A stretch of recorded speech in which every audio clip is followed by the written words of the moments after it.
Di dalam setiap keluarga, sering banget ada satu sosok yang jadi jangkar, jadi pusat ketenangan gitu di tengah badai sekalipun. Nah, hari ini kita bakal ngebahas sosok ini. Seorang ibu yang tegar yang jadi pilar utama buat kebahagiaan dan stabilitas seluruh keluarga. Oke, coba deh kita resapi bareng-bareng. Kutipan dari Daniel Siegel ini, seorang psikolog top di bidang perkembangan anak, benar-benar jadi inti dari semua obrolan kita. Ini nunjukin betapa krusialnya kondisi emosi seorang ibu. Kenapa? Karena ketenangan si ibu itu, yaitu juga yang dipinjem sama anaknya buat nenangin diri mereka sendiri. Jadi tegar itu sebenarnya apa sih? Ini bukan sekedar kata biasa loh. Ini tuh sebuah konsep yang dalam banget, yang ngegambarin kekuatan batin yang luar biasa. Yuk kita gali lebih dalam lagi. Yuk kita coba bedah satu-satu ya.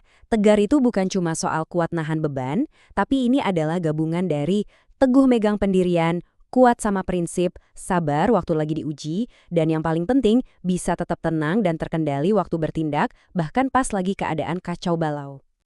Nah, ini dia nih yang keren banget. Atribut-atribut ini, kalau digabungin, itu kayak ngelukisin sebuah jangkar yang super kokoh dan bisa diandalin. Bayangin deh, seorang ibu yang kuat prinsipnya, sabar, konsisten, dia itu bakal jadi semacam pelabuhan aman buat seluruh anggota keluarga di tengah ombak kehidupan. Tapi ada satu hal yang penting banget buat kita ingat. Kekuatan ini tuh bukan sesuatu yang harus diciptakan oleh para ibu sendirian dari nol. Ini adalah anugerah, sebuah karunia yang akarnya itu dari fondasi spiritual. Kekuatan sejati itu datangnya dari iman dan kedekatan kita sama Sang Pencipta.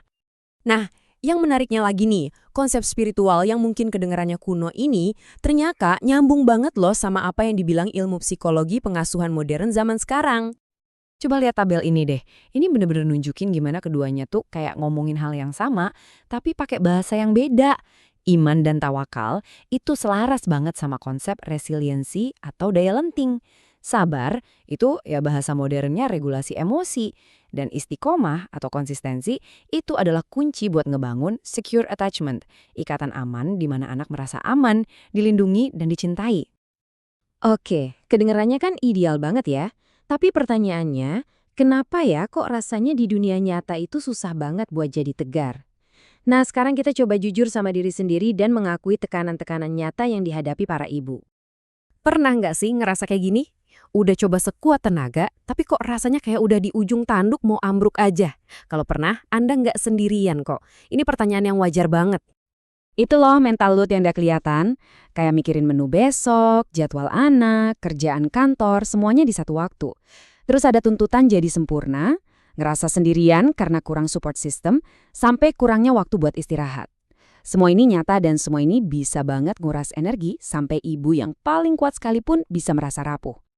Nah, tapi ada kabar baiknya. Ketegaran itu bukan bakat lahir, tapi sesuatu yang bisa dilatih, bisa dibangun. Ini bukan hal yang mustahil. Yuk kita jalan bareng-bareng lewatin langkah-langkah praktis buat ngebangun kekuatan ini dari dalam. Oke, kita mulai dari yang paling dasar ya. Fondasinya dulu, anggap aja ini akarnya. Ada 5 langkah awal nih.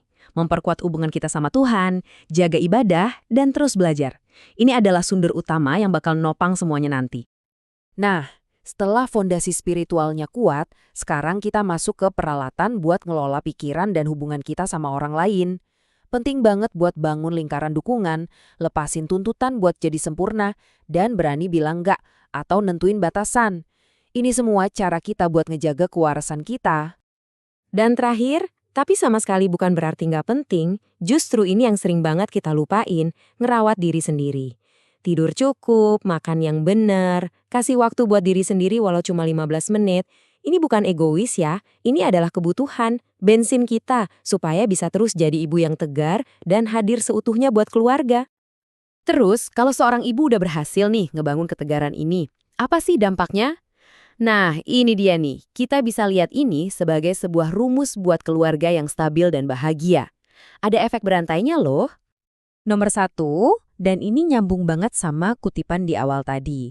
Ketenangan seorang ibu itu nular. Jadi ketenangan kita sebagai ibu itu jadi ketenangan buat anak juga. Mereka belajar ngatur emosi dengan ngelihat kita. Yang kedua, nggak kalah penting, adalah kehangatan dari suami. Sebuah kemitraan yang saling dukung itu bahan kunci berikutnya. Dukungan dari pasangan itu nyiptain lingkungan yang aman dan penuh cinta, di mana semua orang bisa tumbuh. Ketiga, ini adalah jangkar spiritualnya, bekal ketakwaan. Waktu keluarga punya nilai-nilai dan keyakinan yang sama, itu akan jadi kompas moral dan sumber kekuatan bersama. Keempat, jangan pernah berhenti belajar. Ilmu pengasuhan. Kalau kita punya bekal ilmu, kita jadi lebih percaya diri, jadi lebih tenang. Ini ngebantu banget ngurangin cemas dan bikin kita bisa merespons anak dengan lebih bijak. Dan bagian terakhir dari rumus ini, yang kelima adalah lingkungan yang mendukung. Mengelilingi keluarga kita dengan komunitas yang positif, itu bakal nguatin semua usaha yang udah kita lakuin di dalam rumah. Jadi kalau kita rangkum semuanya, peran seorang ibu yang tegar itu luar biasa dampaknya. Dengan berinvestasi pada diri kita sendiri, lewat iman, ilmu, dan juga self-care, seorang ibu itu bukan cuma nyelamatin dirinya sendiri, tapi dia lagi nyiapin fondasi buat generasi penerus yang kuat dan tangguh. Nah, sekarang pertanyaan terakhir nih buat Anda. Nggak perlu langsung semua kok. Coba deh pikirin satu aja. Satu langkah super kecil yang bisa Anda lakuin hari ini juga. Mungkin cuma narik napas dalam-dalam sebelum marah, atau nyediain 15 menit buat baca buku, atau berdoa sedikit lebih khusyuk. Mulailah dari sana.